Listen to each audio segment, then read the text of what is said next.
Hello everybody and welcome to a new series. This is Heat Signature, and this is a little indie game. The person that made this game also made another game, and I can't remember the name of it. It was like a little espionage game, kind of stick figure-y, and you did missions and stuff. It was actually a pretty cool game. I played a little bit, but I didn't really get hooked on it like I did with Heat Signature here. And you can see by my playtime up here in the upper left, I've been playing this a lot, and I've only had it for maybe 2 days, I think. I've had it for 2 days. Yes, that would be right.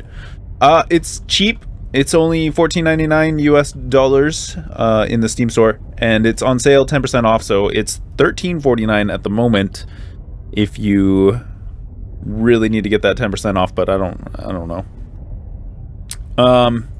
But yeah, this is a interesting game. It's sort of like a roguelite in that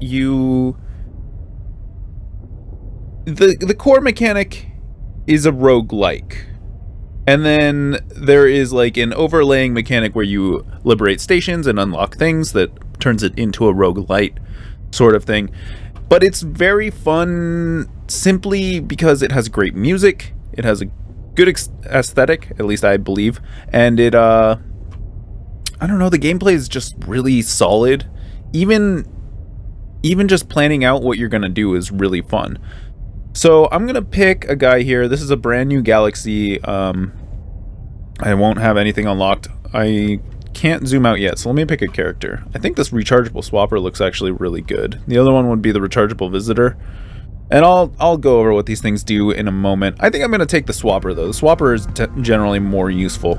So down here, this is just a standard station layout. They're all laid out the same. It's like going into Walmart. Every Walmart is well, not every Walmart, but most of them are laid out in an extremely similar fashion so that it's easy to navigate. And the stations are the same way. They may have different skins and they'll look different, but all of the various things like Legends and Retirement, Seder Fiasco is going to be in everyone because she is everywhere. And everything at all times. I think she is binding the galaxy together in some weird way. You can change your music. This actually, I think, moves sometimes. Sometimes I've seen it like up here, but I mean, it's a minor thing. But all your shops are always going to be here. They're always going to be in this order. There's a miscellaneous, a gadget, guns, explosives, pods, and a stash. There's a little practice terminal here. This is where you tend to drop off items that you might have stolen or people you might have kidnapped or saved. And then there's a strategy map here that allows you to take over these nodes here. There's stations, and then there's also these things. Defector missions, that's what it is. These defector missions are kind of like one-off predetermined things. Like the mission that you're performing is going to be randomized, but you'll start with the same amount of gear. Well, the same kind of gear each time. So it's kind of a fun little, like, I don't know, fun thing. But yeah, we're gonna hop into this, and I'm kind of gonna go through it slowly, show you what the game is about, how it works, and then we'll move up and up into harder and harder missions here. So right now I don't actually have any easy missions, which is fine. I wouldn't have picked one anyways. They're far too easy. We have an assassinate this dude. I actually don't know. Yeah, I have a long blade, so I can kill people. I can't knock them out yet, though. This is rescue a guy, hijack a ship. This is a fun mission. I think that would be pretty good. The other one is there's a hard assassinate this, but I kind of want to show the litany of like what a easy, medium, hard, and then there are further on further difficulty levels later on. But I kind of want to show like what each of those are. This one has a time limit of 114 seconds. This seems like it would be a fun little challenge. Let's try it out. I'm not convinced we'll be able to do it without anything other than our starter gear, but we do have a pretty strong item here. This rechargeable swapper, as you can read, it'll teleport you instantly to a spot where another person is, and that person will be teleported to where you are. It's rechargeable in that every time that I go back to a station, it'll regain its charges. It is not self-recharging, which sometimes you'll see self-recharging things. They will recharge on location. They're extremely valuable and very good. And then I have a long blade here. And I'll show you how the long blade works, but basically you charge up a dash and then you dash into people and kill them. So we're in a little pod. And I'm gonna go ahead and dock with this ship. We're under limited time. But essentially you can pause the game at any moment. And right now I have paused the game. You can use shift and the mouse to look around and see what's going on. I generally like to dock up to a ship and then immediately pause, assess what the situation is, what I need to do. Like right here, I need to kill 4 people.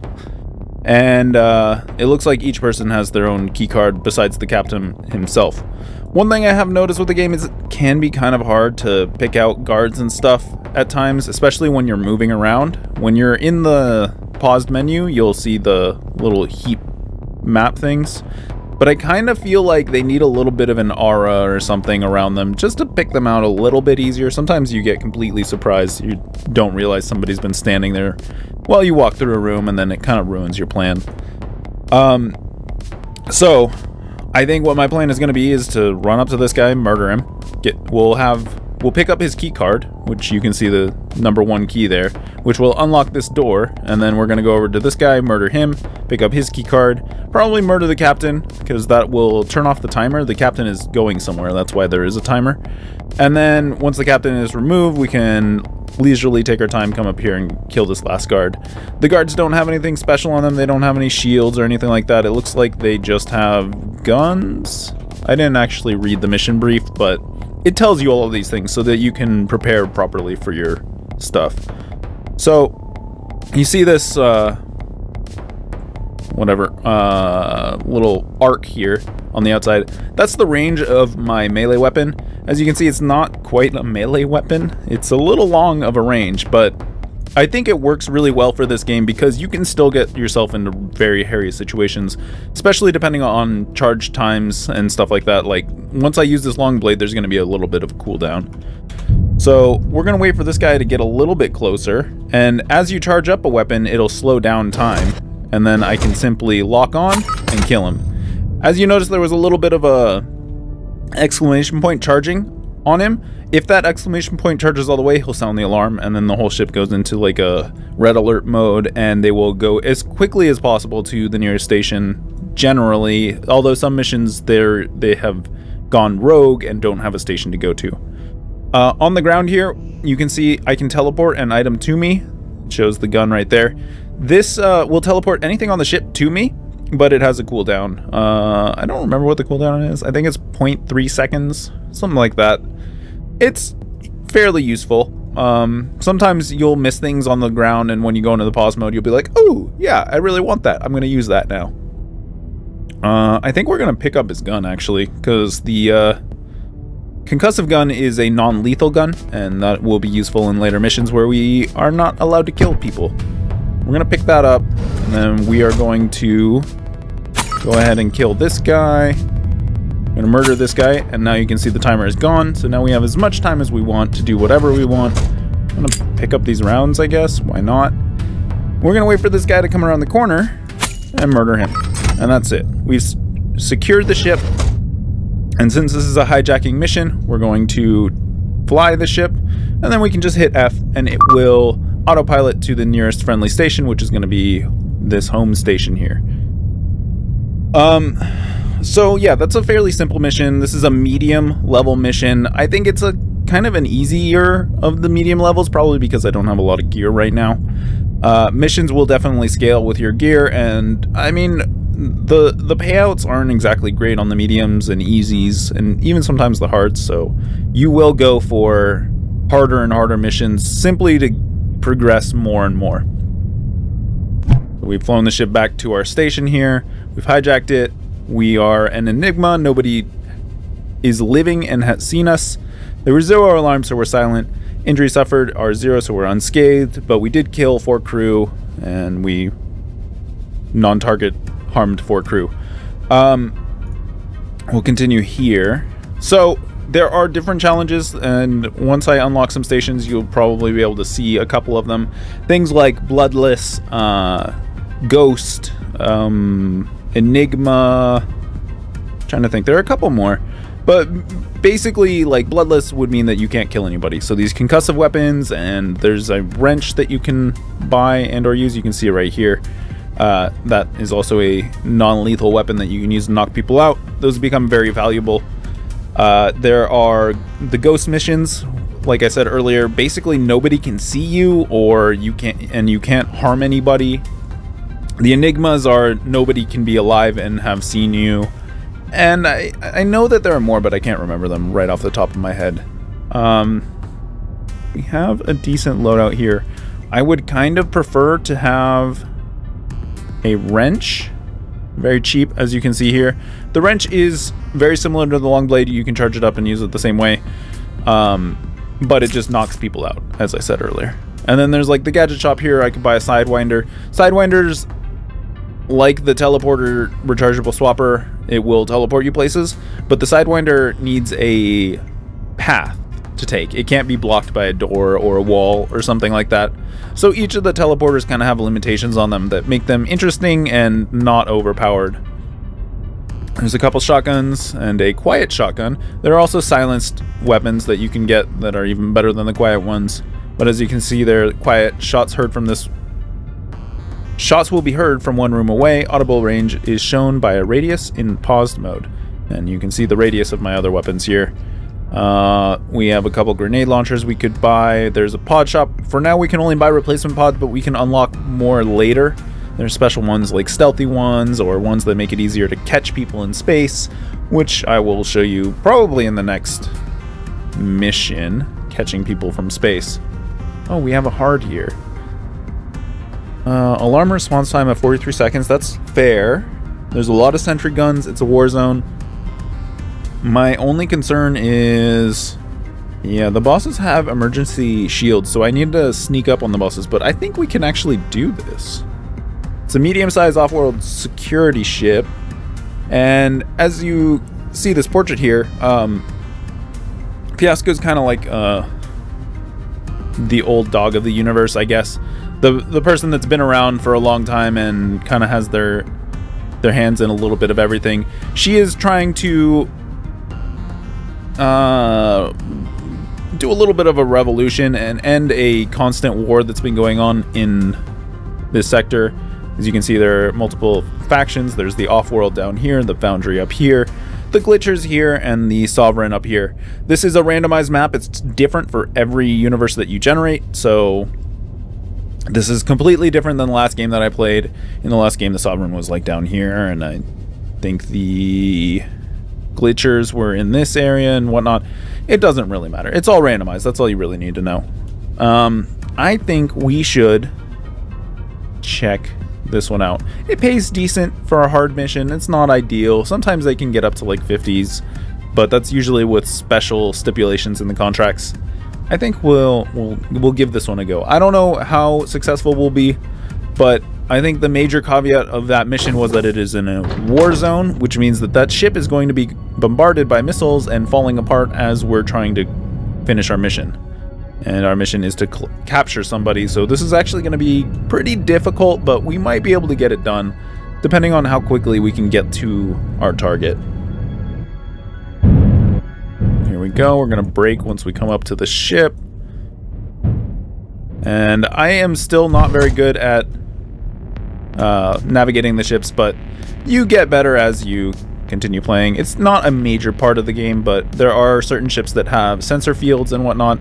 If you're spotted in a window area, they'll fire missiles at you, and it's a small mechanic, but it is still a mechanic of the game. So as you can see here, we have some turrets. These turrets, you can see their cone of vision by the two small ones, and then you'll see which direction they're pointing by the large laser, I guess is probably the best way to put that. The red areas are heat sensors, so these, like this guy has a heat sensor. If I get within this cone, even if I'm around a corner or something like that, he's going to know that I'm there and he's going to come and check it out. It can be very useful for setting traps and stuff like that, actually. A lot of the times the heat sensors tend to work against them, but they can also overwhelm you if you screw up. These guys, the boss guards, have a personal shield that will launch if they realize that they're going to be in combat. It's basically an emergency shield. They don't want to use it all the time, but they will if they need to. And we have an incoming attack in 13 seconds, so we need to start moving pretty quickly. I think... Well, it looks like this guy's going to be moving. So we want to catch this guy off guard. A lot of times they will go to these terminal things right here. They look like little balls that are hanging out of the wall or something. There are other terminals. That's another one right there. I don't see any of the other style. The other style is kind of like a little arrow sticking out of the wall. But yeah, I'm assuming he's going to one of these terminals. I'm not sure which one. I think if I catch him here, if I get here before he comes around, I should be able to knock him out pretty easily. And we don't have any stipulations with this contract, so I don't mind just killing the guy. Yep, looks like he's going to come this way. He will notice me once he comes around the corner. I'll have my guard up and be ready, so it'll be slow, but you will notice as soon as he has a line of sight, he will see you. There's no fudging. Oh, he didn't see me. Interesting. Almost 90% of the time, they will actually see you almost immediately.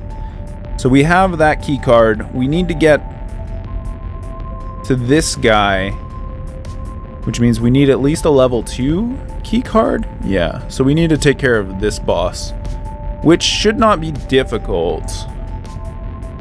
I think the ideal path is going to be going down here. We're going to go down this way, and I'm tempted to take this guy out, but it is going to tip off his buddy over here. So I'm not going to. And we should be able to get in on this guy. There we go. Got the other key card. We have been hit, bombarded. Yep, looks like there is another ship out here. This ship is going to fire missiles. These arrows, we can actually look at them. I haven't actually looked at a missile before. Kind of like torpedoes. They're going to come in and blow up the back of the ship, basically. And the ship is slowly going to fall apart. So we need to get our objective and get the hell out real quick. The main problem I see here is that our objective has the shield, and we're not going to want to alert him of our presence before we knock him out. Otherwise the shield is going to be a little bit of a problem. So we're going to...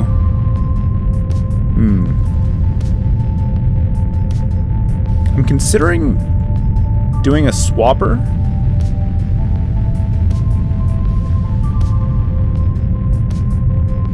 I don't know. Let's see if he moves. Doesn't look like he moved. And as you can see, it actually hit the front of the ship and knocked that whole portion of the ship out. So now these are little, like, mag fields, basically, you know, when you see in Star Wars, that are preventing the air of the ship from coming out, but you can just run out and be out in space. And then you can remote control your pod to come and get you, basically. Looks like this guy is coming around this way. He notices me because of the heat sensor, but it's not really a problem. And then we've got this guy coming. We can kill him. And now we need to capture this guy. We can't use our trusty staff there.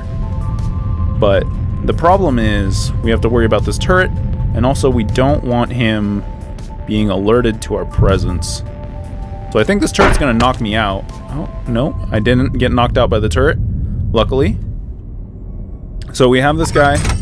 We can pick him up. I am going to keep him with me as I do a little bit of looting, because there is a chest here. The chests tend to have really good loot. You'll get rechargeable items that are very useful. This one just has a concussive grenade launcher, which isn't ideal, but it's fine. We're gonna pick up our buddy here. Oh, okay, I made a mistake. The turret turned. I didn't notice it until it was too late. As you can see, I was knocked unconscious. If I'm knocked unconscious and a guard sees me, they will grab me and just throw me out into space. I feel like after a couple of tries, because like you'll get knocked out into space, use your remote ship, come by and like pick you up and all that. I feel like after a couple tries, they might, like, they should kill you. I feel like maybe a hard setting or something like that could go up that does that sort of thing, but doesn't seem to have happened yet. I'm gonna pick up my personal mission intel. I'm screwing things up. Oh, crap. And we got captured. So, after they got attacked, they went immediately to a port. If I had killed the captain, it wouldn't have been a problem, but I screwed up. That was entirely my bad. I wasn't paying attention to the timer as much as I could. I could have gotten off of that ship, but I failed. So, yeah, that's it. That's the rogue-like mechanic there, as in my character is gone, all of his stuff is gone, he is done for. And I think that there is a way for my Steam friends to, like, not liberate, but help him out, basically, free him from his shackles, being captured and probably in prison somewhere. But I don't believe I've ever had the chance to free one of my own people that I've lost. So yeah, there's a little bit of Steam friends mechanics, and I think if I go into the options here, no, there was a sharing options. Here we go. So heat signature automatically shares and captured characters and favorite items with your Steam friends. There are items, once you retire a really renowned character, you can say, this was my swapper, and it'll say that character swapper, and if it's a really good item, you know, it might show up. In a later game, you might be able to see it in a shop, or one of your friends might be able to see the thing. I don't have any friends to play the game, apparently, so nobody sees my stuff. It's a little sad, but it is what it is. And then you can block friends and stuff like that. You know, sharing's enabled in case somebody ever does come along. This is the options menu. It's pretty simplified here. I left it all on default. Control list and menus, window mode off, shaders disabled? I thought I had them enabled. I might have clicked on that by accident. And then I turned down the volume a little bit. So yeah, this is Heat Signature. It is a wonderful game. I've played way too much of it over this weekend. It has been way too fun. And I absolutely recommend, if you have 15 bucks to drop, this game is worth it. You will get more than $15 worth of entertainment. And yeah, I'm probably gonna do a series on this because it is so goddamn fun and I just keep playing it. Yeah, that's it. That's all I have. Thanks for watching, guys, and I will see you in the next one.